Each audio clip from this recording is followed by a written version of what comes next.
अवधूत चिंतन श्री गुरुदेव दत्त. आज बरेच दिवसानंतर आपण परमपूज्य श्री शांताराम कवडे महाराज लिखित श्री अनुभवामृत भूमिका हे पुस्तक वाचनाला प्रारंभ केला होता. त्याचे 2-4 पानं झाली. आज पुढच्यापासून माझ्या काही वैयक्तिक अडचणीमुळे मला एक 15 दिवस तुमच्याकडे देता आले नाही. याबद्दल माफी मागतो. आज आपण अनुभवामृत भूमिका हे परमपूज्य श्री शांताराम लिखित कवडे महाराज पुस्तकातील पान नंबर 16 पासून सुरुवात करत आहोत. शांभव याचा अर्थ. आता यातला मुख्य भाग लक्षात घेतला तर शैव संप्रदाय म्हणजे तरी नेमके काय आहे? भगवान शिवांपासूनच आलेली ती ज्ञानाची परंपरा आहे. ती परंपरा जशी काश्मीर भागात शैव संप्रदायाच्या रूपाने विस्तारली तशी ती त्यांच्या आधी देखील नाथ संप्रदायामध्ये प्रत्यक्ष त्या शिवांकडून आदिनाथांकडून मच्छिंद्रनाथांकडे आलेली होती. माऊलींनी ज्ञानेश्वरीमध्ये आपली जी गुरु परंपरा प्रकट केलेली आहे त्यात एक विलक्षण हकीकत ते सांगतात.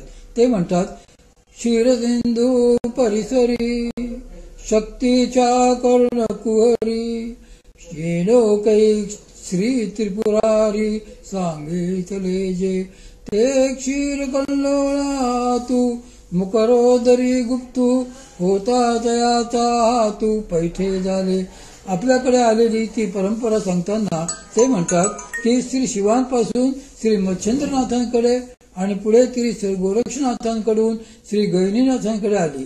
मग तिन्ही ते शांभव अद्वयानंद वैभव संपादिले सप्रभव श्री गहिनीनाथा. इथे ते स्पष्ट सांगतात की भगवान शिवांपासूनच आलेली ही शांकरी विद्या आहे. भगवान शिवांपासून आलेली म्हणूनच तिला शांकरी म्हटले आहे. त्यांच्यापासूनच परंपरेने तो ओघ आला. त्या विद्येला माऊलींनी एक सुरेख शब्द जोडलेला आहे. मग तीही ते शांभव शंभू पासून आले म्हणून शांभव म्हटले. ते देखील कसे आहे तर अद्वयानंद वैभव. याचा दुसरा अर्थ उघड आहे की ते पूर्ण अद्वैत तत्वज्ञान आहे आणि नुसतेच अद्वैत तत्वज्ञान नाही तर अद्वैतातून आनंद शोधणारे आहे.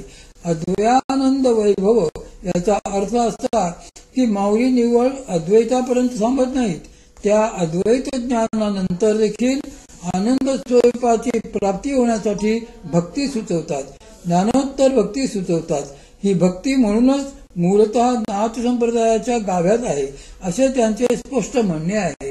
अशी ही नाथ संप्रदायाची परंपरा जर शैव दर्शनाच्या परंपरेपेक्षाही पुरातन आहे, प्राचीन आहे, तर माऊलींनी त्या शैव संप्रदायाचा अनुवाद केला असे म्हणण्यात काय हशीर आहे?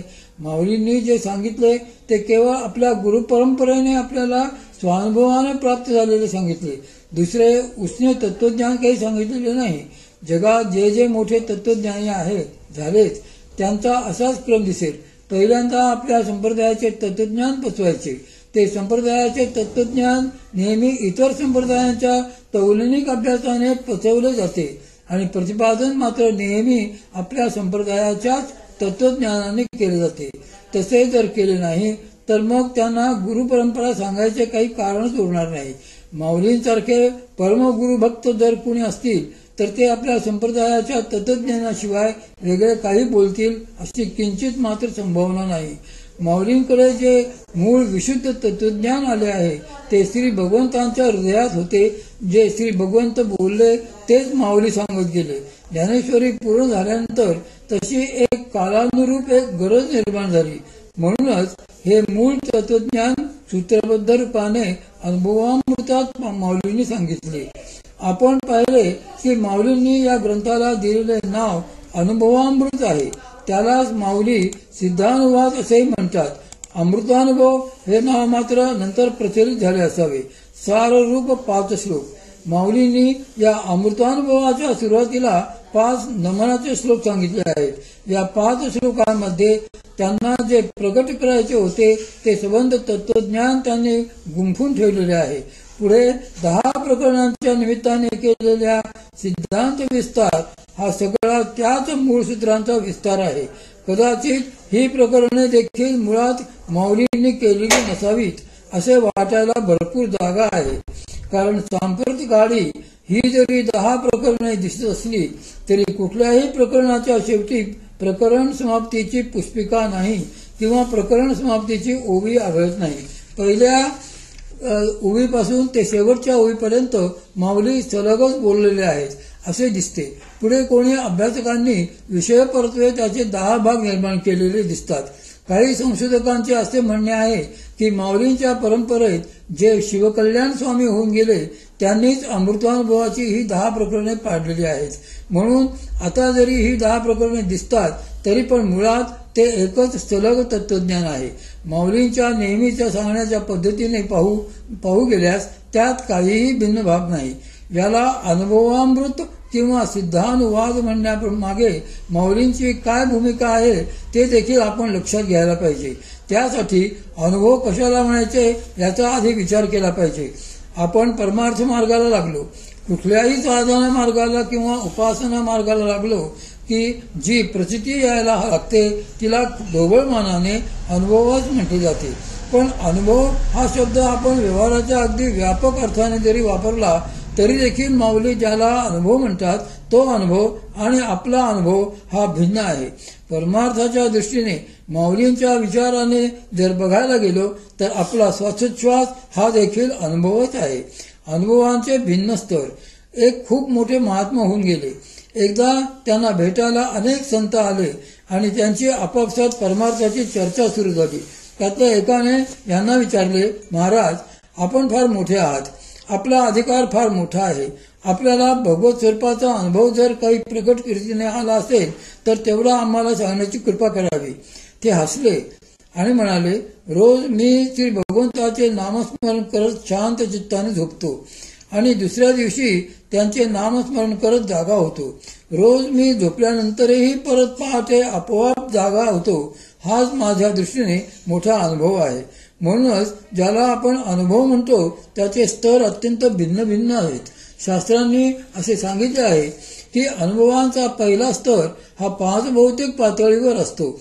आपला स्थूल देह हा पंचमहाभूतांनी बनलेला आहे. म्हणूनच 5 भौतिक पातळीवर पहिला अनुभव येतो.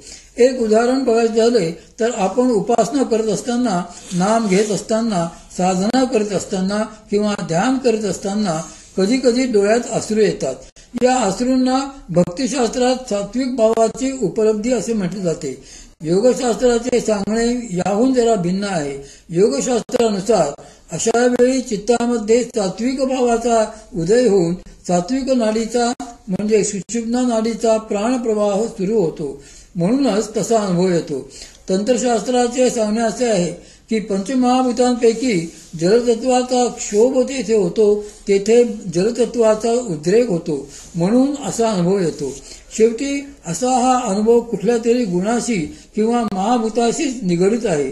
त्या अनुभवाचा पहिला भाग हा जसा 5 भौतिक पातळीवर येणारच आहे. यानुसार जर आपण विचार केला तर आपला शरीरव्यवहार आणि श्वासोच्छ्वास देखील असा अनुभवच आहे. त्याच्या पुढच्या अनुभवांचा दुसरा भाग हा मन व बुद्धीच्या प्रांतातला आहे आणि तिसरा भाग प्राणांच्या प्रांतातला सांगितला आहे. जेथे प्राणांची आवृत्ती होते त्या प्राण चालतो आहे तेथे प्राणांच्या प्रांतातला अनुभव सांगितलेला आहे. त्याच्याही पुढे स्वतंत्र अशा आत्मस्वरूपाचा अनुभव आहे.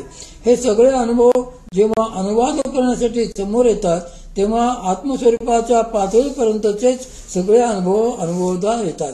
पण तो आत्मस्वरूपाचा अनुभव जो आहे, आत्मप्रचिती जी आहे तिचा अनुवाद करता येणे अशक्य असते, अवघड असते.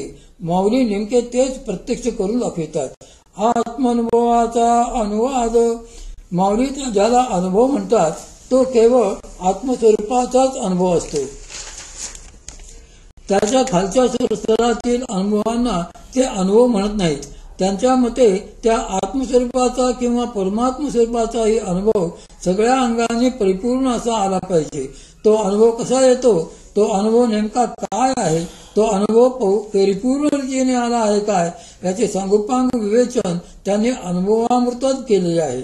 जे संप्रदायाचे तत्वज्ञान आहे, जे गुरुकृपाने आलेले रहस्य आहे, ज्याचा त्यांनी स्वतः अनुभव घेतलेला आहे आणि जे अनुभव स्वरूप ते स्वतःच होऊन राहिलेले आहेत त्याच अनुभवाचा अनुवाद माऊली करत आहेत। एवं गुरुक्रमे लादले समाधी धनले आपुले, ते ग्रंथे बोधोनी दिसले गोसावी मज।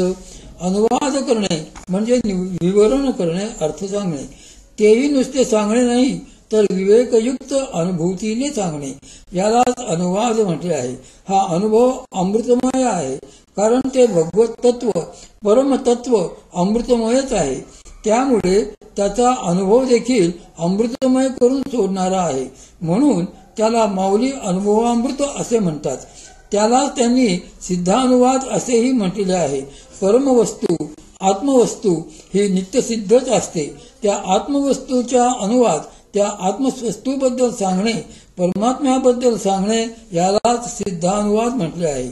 आणखी एक भाग यात असा येतो की त्या आत्मवस्तूचा अनुभव घेऊन ब्रह्मस्वरूप झालेले जे महात्मे असतात त्यांना देखील सिद्ध म्हटले जाते। अशा सिद्धांच्या मुखातून ऐकून त्यांच्या कृपेने स्वतःचे अनुभवले जात आहे, त्यालाही सिद्धानुवाद म्हणतात। अशा दोन्ही अर्थांनी माऊली तेथे सिद्धानुवाद असा शब्द योजतात। यावरून एक स्पष्ट होते की हा जरी मूळ परमात्म स्वरूपाचा अनुभव असला तरी तो सद्गुरू परंपरेतून कृपा होऊन त्यानंतर आलेला असतो, तो स्वतंत्र आलेला नसतो। आजकाल अशी एक विकृत पद्धती निघाली आहे, अशी एक प्रथाच पडलेली आहे की तथाकथित कुठल्याही महाराजांना हे स्वतंत्र प्रज्ञ आहेत असे म्हटले जाते। यांना काही परंपरा नाही, हे स्वयंभू असे निर्माण झालेले आहेत, हे साक्षात भगवानच आहेत वगैरे सांगितले जाते। पण शास्त्रांचे असे सांगणे आहे की केवळ ईश्वर, केवळ परमात्मा हाच एक स्वतंत्र प्रज्ञ आहे। बाकीचे ब्रह्मदेवापासून मुंगीपर्यंतचे सगळे जीव हे परतंत्र प्रज्ञ आहेत, म्हणजे त्यांना आत्मस्वरूपाचा प्रकाश हा दुसऱ्याकडून करवून घ्यावा लागतो, स्वतःहून होत नाही, म्हणून ते सगळे परतंत्र प्रज्ञ आहेत। त्यांच्या प्रज्ञेमध्ये आत्मस्वरूपाचा प्रकाश हा सद्गुरूंच्या कृपेमुळे होतो, तो ते ज्या कृपेमुळे होतो त्याला ते मूळ गुरु परंपरा म्हणतात, सद्गुरु परंपरा म्हणतात।